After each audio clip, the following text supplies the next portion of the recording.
हम सबको बचपन से एक चीज सिखाया जाता है कि हम सभी इंसान के शरीर के अंदर एक आत्मा वास करती है। और जब इंसान के शरीर का दम निकल जाता है, जब इंसान की मृत्यु हो जाती है, तो उसके बाद इस शरीर को आत्मा छोड़ देती है और किसी और शरीर के अंदर वो प्रवेश कर लेती है या फिर वो भटकती रहती है। मतलब इस तरीके की कुछ थ्योरीज हमको बचपन से सिखाई जाती हैं। लेकिन क्या आपने इन सब थ्योरीज को कभी वेरीफाई करने की कोशिश की है? नहीं की होगी, मैंने भी नहीं की है। लेकिन आज की स्टोरी, जिनके बारे में आज हम बात करने वाले हैं, वो आत्मा को लेकर के इतने ज़्यादा एक्साइटेड थे, इतने ज़्यादा आत्मा के बारे में जानना चाहते थे कि उन्होंने आत्मा को ढूंढते ढूंढते अपने परिवार के 4 लोगों का कत्ल कर दिया और उसके बाद भी उनको आत्मा नहीं मिली। मतलब क्या है पूरी कहानी और किस तरीके से इस कहानी ने साल 2017 में पूरे देश के अंदर हाहाकार मचा दिया था, आइए जानते हैं।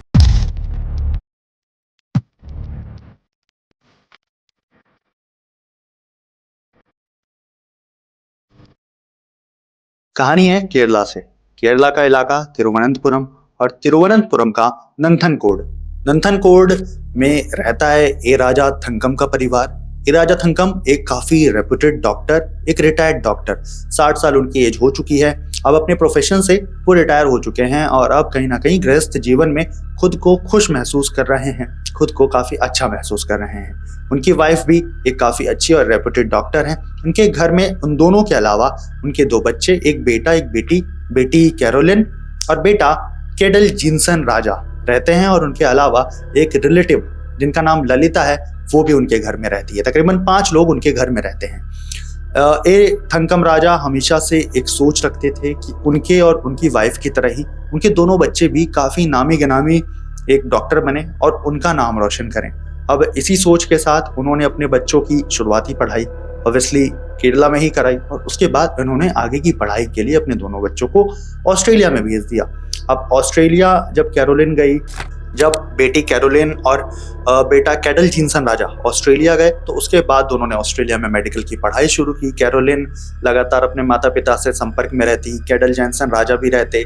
तो जब ऑस्ट्रेलिया में थे कैडल जिनसन राजा, तो उनके व्यवहार में अपने माता पिता को लेकर के, अपनी फैमिली को लेकर के काफ़ी ज़्यादा चेंजेस आए। इस दौरान कैडल जिनसन राजा अपनी मेडिकल की पढ़ाई से थोड़े से डाइवर्ट हुए। उनके दिमाग में सडनली एक चीज़ स्ट्राइक की कि आखिर आत्मा क्या होता है।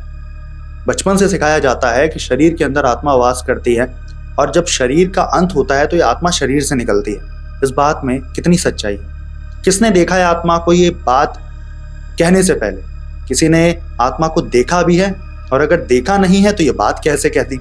यानी कि उसको अप्रूव चाहिए था आत्मा होने का, वो आत्मा को देखना चाहता था। अब इन सब को लेकर के वो बहुत ज़्यादा क्यूरियस हो गया, बहुत ज़्यादा उसके मन में चीज़ें उठने लगी। मेडिकल की पढ़ाई वो करने के लिए गया था, लेकिन वो ये सब छोड़ करके मेडिकल से ज़्यादा किताबें वो भूत प्रेत और आत्माओं की पढ़ लेता था। बेटी कैरोलिन मेडिकल की पढ़ाई पूरी करके भारत वापस लौट गई, लेकिन कैडल जिनसन राजा अभी भी ऑस्ट्रेलिया में ही थे। अब जब उनकी भी पढ़ाई पूरी हुई तो वो भी भारत वापस आते हैं, लेकिन अक्सर वो अपना ज़्यादा समय अपने कमरे में ही बिताया करते थे। अपने परिवार के साथ ज़्यादा बातचीत उनकी नहीं होती थी, सिर्फ काम का काम ही रखते थे। खाना भी कमरे में ही खाना था। ये सब देख कर कहीं ना कहीं फैमिली वाले काफ़ी ज़्यादा त्रस्त थे, लेकिन वो सोचते थे कि यार चलो ठीक है, पढ़ाई का प्रेशर हो सकता है, डॉक्टरी की पढ़ाई है, कोई आसान बात तो है नहीं। तो ये सब को सोचकर घर वाले को ज़्यादा उसके बर्ताव को लेकर के बात करते भी नहीं थे। तो अब कैडल जिनसन राजा अपने माइंड के अंदर बहुत ज़्यादा चीज़ें सोचने लगा था भूत प्रेत और आत्मा को लेकर के। अब एक दिन उसने डिसाइड किया कि अगर आत्मा को ढूंढना ही है, आत्मा को देखना ही है, तो ये देख लेते हैं कि शरीर छोड़ने के बाद आत्मा दिखती है या फिर नहीं दिखती है। अब वो ये चीज़ डिसाइड करता है कि काम करते हैं, क्यों ना अपने घर से ये चीज़ शुरुआत करते हैं। वो डिसाइड करता है कि वो अपने घर के किसी एक मेंबर को मारेगा और उसके बाद ये चेक करेगा, ये देखेगा कि क्या सही में उसके शरीर से आत्मा निकलती है या फिर नहीं निकलती है। उसकी माता ऊपर वाले रूम में लेटी हुई थी। उस समय उसके घर में उसके पिताजी यानी उसके फादर नहीं थे, उसकी बहन भी नहीं थी।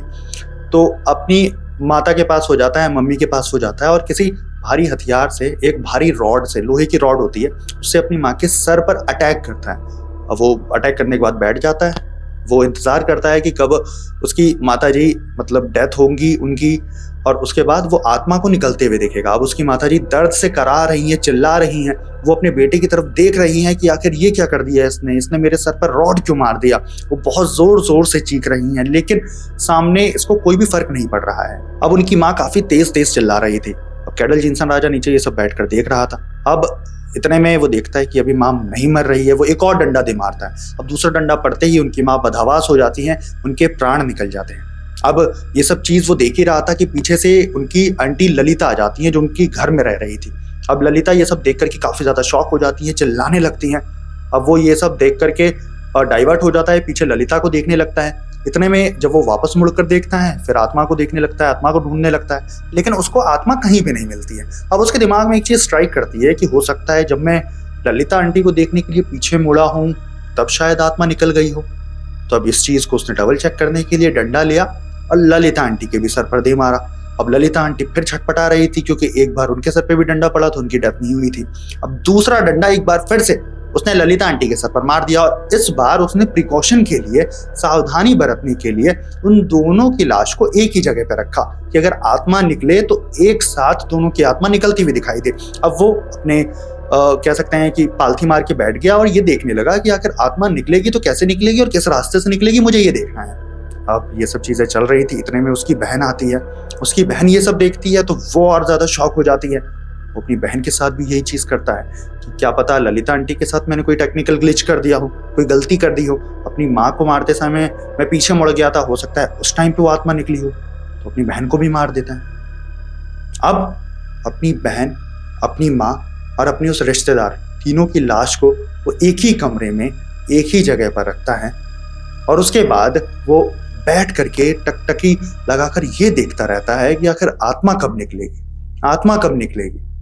अब उसे ये लगता है कि हो सकता है कि मौत होने के थोड़े समय के बाद आत्मा निकलती हो, तुरंत आत्मा न निकलती हो। इतने में मतलब कह सकते हैं कोइंसिडेंस हो सकता है, कह सकते हैं एक बहुत ही खराब इंस्टिंक्ट हो सकता है कि उनके पिताजी भी घर में आ जाते हैं। और वो ये चीज देखने के बाद वो कहता है कि भाई 3 से भले 4, हो सकता है तीसरे में ना दिखे, चौथे में तो आत्मा दिख ही जाएगी।